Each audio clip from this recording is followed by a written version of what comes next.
PJ, Hilary, thanks very much for chatting to us at JOE. Congrats on the young offenders. You must be delighted to be back in character. And may I say, is it the worst man in Cork and probably the worst thief in Cork?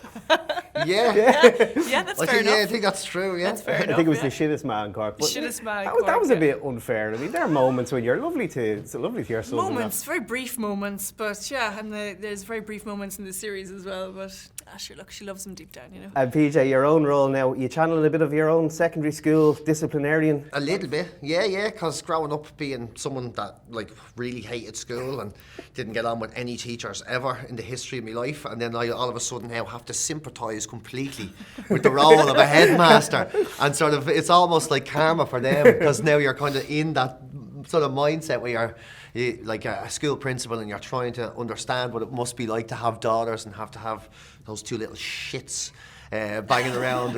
And my character Barry, like, he genuinely believes that if they just weren't in Cork, he'd have the perfect life. Like, he's kind of a deluded sort, but he's a good guy. He comes from a good place. I think he's a good guy. He thinks he's a good guy. Like, there's no malice in him, but yeah, it's very different from being a drug dealer who goes around shooting people with a nail gun, that's for sure. It's a bit of a character change. But I can only imagine the concept of just opening the door and your daughters and just saying, oh Jesus Christ, the first fella you meet, it's these two. Yeah, two people that you hate. Sorry, you raised a lovely son on screen, but Thank no. you. Yeah. But yeah, two people that you absolutely hate, and that is the thing with those two lads. And I know, like, that's what I like about young offenders. It makes you feel, so I was saying, it makes you feel sorry for guards and headmasters and criminals. And these two Scots. And it makes you feel sorry for everybody. There's a great heart in the whole thing, you know. So I think you can sort of identify with everybody in it to some extent. And on that note, Hilary, as well, Mairead, I think mothers everywhere empathises with, you know, the struggle there. I love the way you talk as well. It's just like, oh, you're shite and stuff like that. That must be absolutely amazing to play now.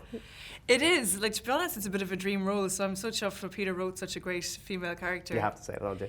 Huh? You have I to do say have that. to say that. I'm married to him, so I tick that box. That's grand. No, it is. It's fab. And like a lot of the stuff that I look at Alex every time I talk about him, and he's the poster behind you. Sorry, and I'm like, he's my son. But a lot of the stuff, a lot of the scenes with he and I, we improvised a lot of it. So it was really lovely to be able to do that and just have the crack as well.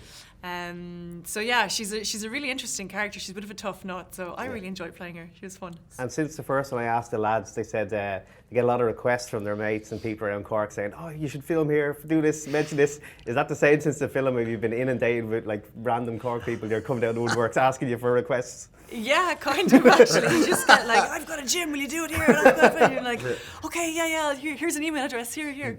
But yeah, it's great. You know what, the people of Cork really kind of took hold of it and took ownership on it, and that was really important for us to be able to make it in the city and have so much support, you know. So, and you know, it really showcased Cork to show what it's got. Not just the English market, but like. Well, I actually watched the film there last night before coming here, and I was struck that it's very, very funny in places, but there's also really kind of very dramatic and kind of dark moments as well. Like obviously PJ when you're robbing your own with the nail gun, and the scenes with Alex as well. Is that something that like you really love, the fact that it's kind of hard to classify? It is a comedy, but there's also kind of serious stuff going on there as well, you know? Yeah, like I think it's very much comedy drama, and I think.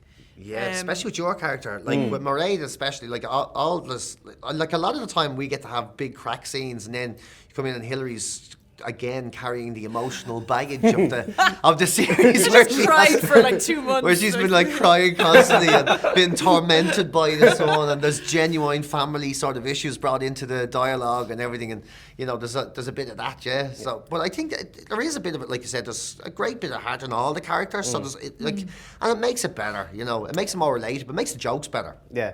It's funny actually, the first one obviously based on a real life incident, and Peter obviously created this world around it, but there's nothing more traumatic than your own school days. It's just must be ripe for his I don't know, therapy I guess is what you call it on screen. It must be some strange stuff you went through, I'd imagine, in the secondary school life. No comment. Yeah, well, you know more than anything. But maybe that's why I liked it. I hated school. Like I absolutely hated school when I was in it. So really? Yeah, I'd rather lose control of my whole first 3 years than go back and do another day in school, to be quite honest with you. So when I get so looking at those lads, can totally identify with them guys. You know what I mean? Yeah. And yeah, I guess. But I didn't like you either. That's Ireland, isn't it? You love school or you hated school. Yeah. There's no in between. There's two I types hated of it. people. Yeah. And I was definitely one of the haters. That's for sure. Yeah. It's lovely to see actually the first few episodes obviously aired in England first online, and then we're going to get it over here soon enough. But the first reaction's been incredibly positive. If it's really picked up, he's talked about maybe second season or even a film. If you go back in that world, has that been something you've kind of thrown around, or are you just waiting to see how this is? Well, we're talking about second series. Yeah, we're all talking about it. Or we're talking about by going, well, we hope we get it. You know, Yeah. That's the big thing, is to try and get it again. You know, so we'll just. I guess it's one of it's the waiting game. So, you know. But then, having said that, BBC would like to direct them to their own player, where Young Offenders is now third under Yes. EastEnders. all Everybody knows EastEnders is brutal, so it's the first good show on the BBC player. The first comedy. All the rest of the BBC stuff is in. So, but you'd never know. It's up to them to make the call. Yeah. The way I'm talking about it now, probably they will do it, and I won't be involved. So it's officially happening. It's officially, It's officially. You get a series 2, lose the guy from Dublin. And I mentioned to the lads, obviously to see his massive comedy background. It's a great time now for Irish comedy. You see the success of Derry Girls in particular on Channel 4.